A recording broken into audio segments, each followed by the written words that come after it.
Hello everyone. So I'm going to explain how to find the bank transcription summary through C program.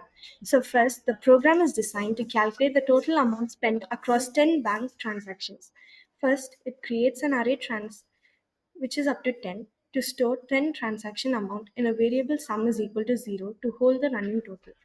It uses a for loop that runs exactly 10 times in each loop. The user enters one transaction amount. That amount is stored in the array.